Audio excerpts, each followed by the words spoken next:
Jangan-jangan ini indikasi mau ada rekayasa. Jangan sampai, karena biarkan rakyat saja yang menentukan.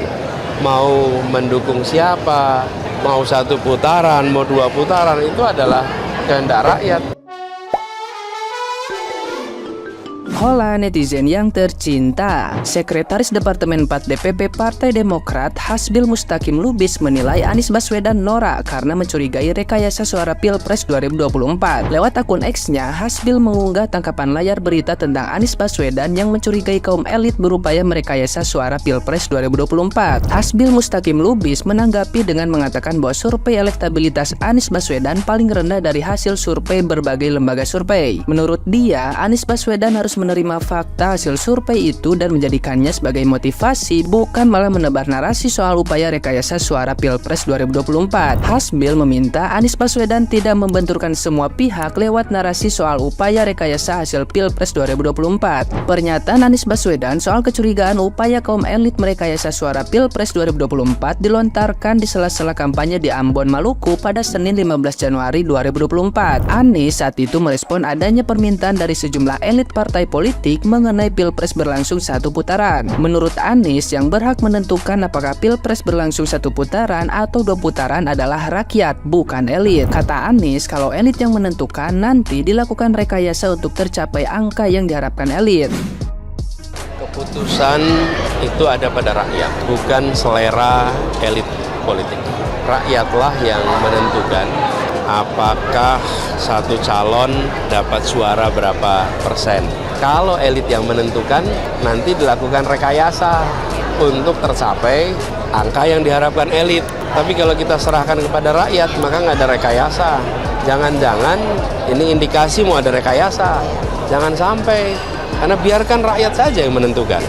Mau mendukung siapa, mau 1 putaran, mau 2 putaran, itu adalah kehendak rakyat, bukan kemauan elit. Nah, gimana nih menurut netizen yang terhormat? Silahkan berkomentar ya.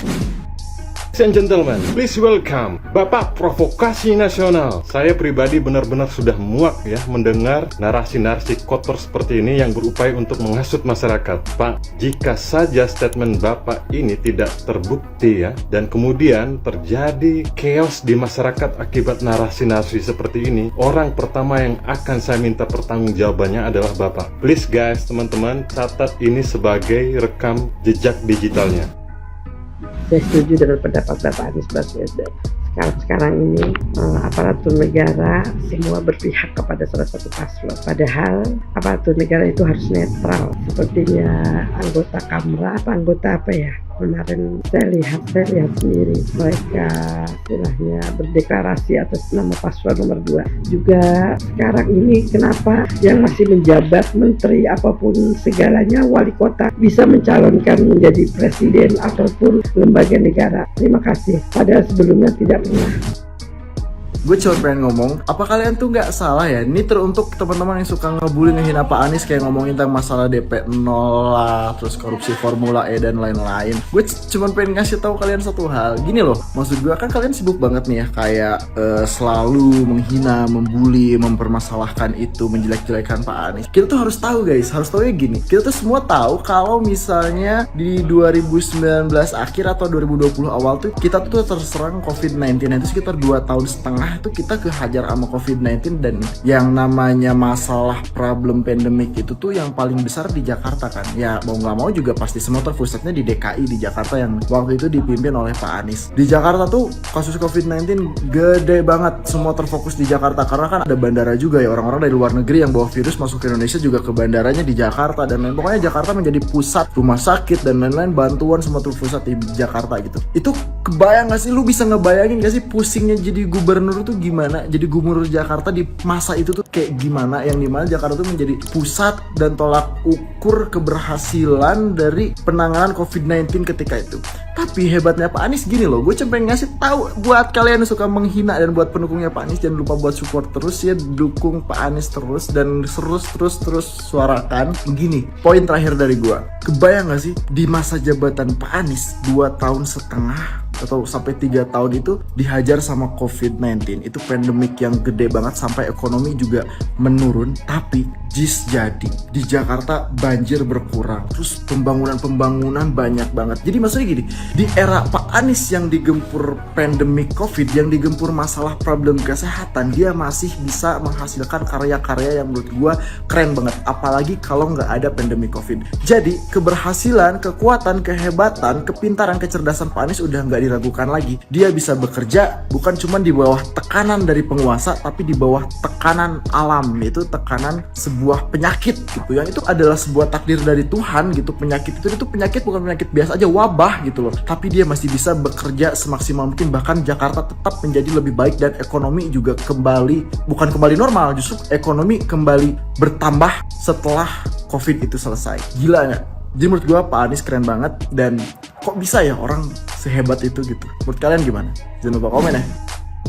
Saya mencoba untuk membuat simulasi jikalau Anies Baswedan dan Caimin itu menang pada pemilu 2024. Bagaimana kita menganalisisnya gitu. Sementara ya banyak pihak yang menilai bahwa ini pasti kalah juga, karena ya memang tidak punya uang, didukung oleh partai politik yang sedikit dibanding dengan Prabowo kan gitu. Kemudian tidak didukung oleh kekuasaan dan sebagainya. Ya kalau kita buat simulasi bahwa Anies dan Caimin ini akan menang, ada banyak kemungkinan. Tetapi saya bisa menggunakan bahwa kalau itu Anies menang, ada semacam gerakan-gerakan yang sangat besar, gerakan sosial yang sangat besar. Kalau yang kejadian-kejadian hanya sekedar salah kata atau mungkin ada fitnah-fitnah yang ya ditujukan kepada pihak lawan, kemudian nanti pihak lawan juga akan turun elektabilitasnya. Saya kira itu tidak terlalu efektif. Ya bolehlah menambah jumlah pengikut atau yang akan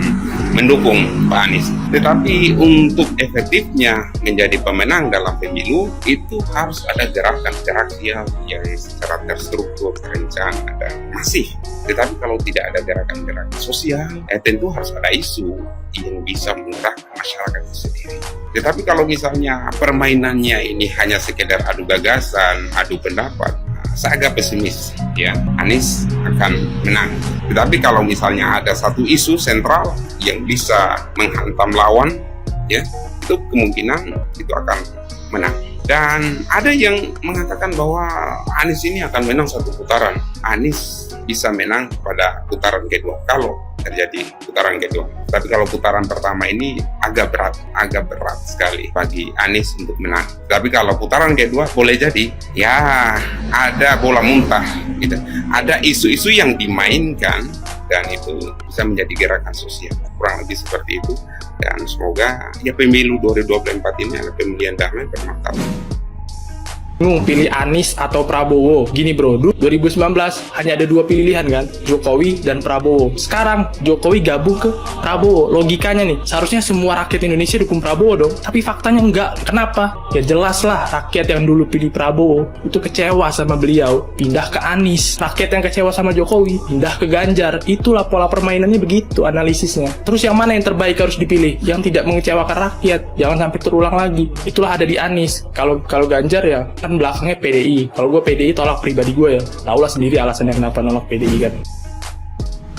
Mas Anies, Mas Muhaimin, kalau kalian jadi wakil presiden, katanya BBM gratis.